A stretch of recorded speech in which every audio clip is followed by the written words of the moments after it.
Mes chers compatriotes, en ce 15 août, jour de mémoire et de fierté nationale, nous avons écouté le discours du président Denis Sassou Nguesso intitulé « Mobilisés dans la paix, ensemble poursuivant la marche vers le développement ». Mais au lieu d'entendre un plan clair, des mesures concrètes et des engagements financiers réels, nous avons eu droit à un discours creux, rempli de formules toutes faites, totalement déconnecté de la réalité que vivent les Congolais. M. Denis Sassou Nguesso nous appelle à nous mobiliser dans la paix. Mais quelle paix? Une paix où les opposants politiques finissent régulièrement en prison, comme des poissons dans une nasse. Une paix où toute voix discordante est réduite au silence, par la peur et la répression. Une paix qui n'est qu'une façade, derrière laquelle se cache la violence institutionnelle contre son propre peuple.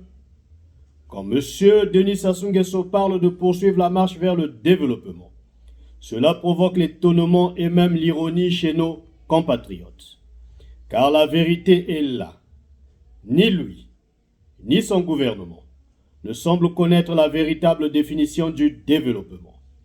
Le Congo, riche de ses ressources, est aujourd'hui plongé dans une crise économique, sociale et morale sans précédent. Les infrastructures se dégradent, les hôpitaux sont sans moyens, l'école publique est à l'agonie et le chômage des jeunes explose. Le président affirme que notre idéal patriotique demeure dans la construction d'une nation prospère. Mais où est cette prospérité?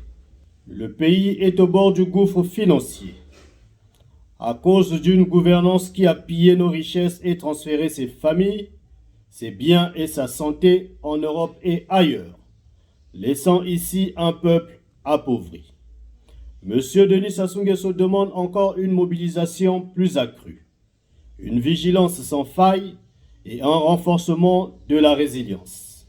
Mais pourquoi toujours demander plus d'efforts au peuple, alors que lui et son entourage vivent dans l'opulence? Comment demander à un peuple affamé de voir dans la pauvreté une opportunité pour réussir, alors que ses dirigeants ne connaissent pas la faim et ne vivent pas dans ces conditions? Les catastrophes naturelles qui frappent les périphéries de nos grandes villes, inondations, érosion, effondrement, ne sont pas des fatalités, mais le résultat d'une mauvaise politique d'assainissement et d'aménagement. La politique environnementale au Congo est une farce, dominée par l'incompétence, le manque de réalisme et l'absence de vision. Parler de génération montante pour prendre le flambeau du panafricanisme est une moquerie, quand cette jeunesse est marginalisée, abandonnée, sans emploi, sans formation de qualité et parfois contrainte à l'exil pour survivre.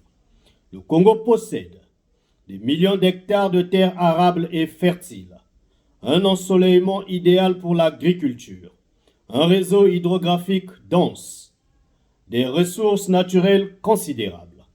Mais au lieu de bâtir un modèle économique solide et autosuffisant, nous subissons une gouvernance centrée sur l'enrichissement personnel, coupée des réalités de terrain.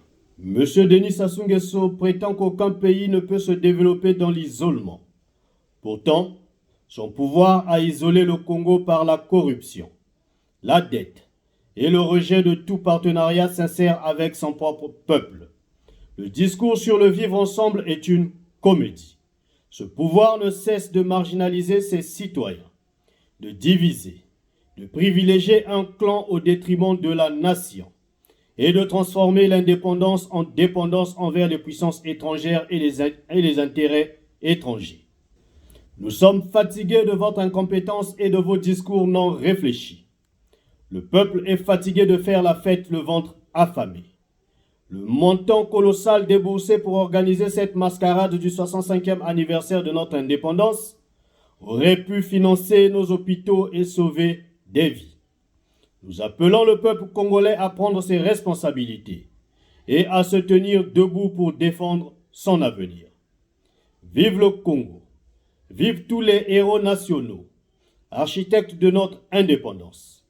Machoua André, Balou Constant, Mabiala Manganga, Fulbert Youlou, Alphonse Massamba Deba et tous les patriotes connus ou anonymes qui ont fait de la liberté notre héritage. Vive le peuple congolais. Castellan Cédric Balou.